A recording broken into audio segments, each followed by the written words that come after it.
Hello, Joe Napier here to talk about the SET in the Ready, Set, Go program. So by now you have your checklist and you have some essentials that you think that you would want to carry with you in the event that you get evacuated from your home. You're going to be gone for up to 3 days, so make absolutely sure that you have some essentials with you.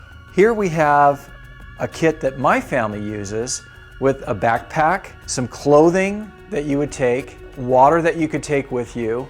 You see on the table some medications. Medications are vital in the event that a wildfire is going through the community and you don't have access to your pharmacy.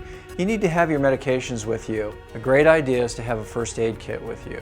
Something small that you can tuck away with some Band-Aids and some tape. A roll of duct tape is also a good first aid item. Believe it or not, you can use duct tape for larger wounds until you can get to help. You'll also see an analog watch. Your smartwatch is not going to last 72 hours. Have an analog watch with you. You'll also see a solar charging unit to keep your cell phone charged. Plug your cell phone into that charging unit and it has battery capacity so that you can continue to use your cell phone as long as the towers are up to text family members, to talk to family members as a part of that reunification process.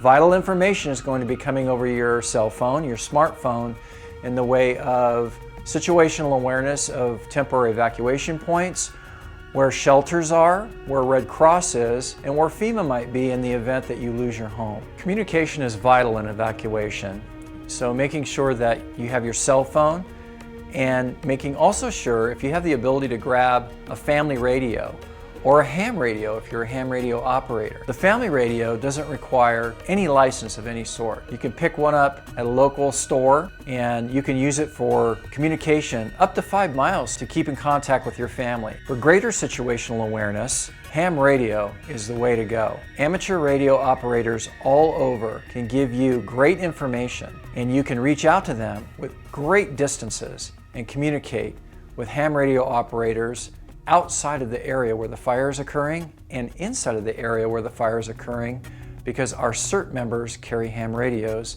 They give situational awareness and reports to the fire department, to the command post, and they also give situational awareness via communication via ham radio, amateur radio, to citizens that have them. Another vital piece of equipment is an AM/FM radio, one that you can wind, one that's battery operated, that can be charged by winding or be charged by solar. That type of situational awareness and updates that are going to come from the media is imperative for you to know where to go, where to be reunified, and when the evacuation notices are going to be lifted so that you can come home. Make sure that you have sunscreen, a hat, a handkerchief. Make sure that you have a cooling towel with you. Make sure that you have some common things that'll be on your checklist, like a multi-purpose tool, a knife, a Sharpie, so that you can send a note to somebody or you can draw a particular picture in the event that you need to. Make absolutely sure you also have a 3M mask with you. N95 is preferable so that in the event that there's smoke and dust or anything that's going on, you can protect your airway.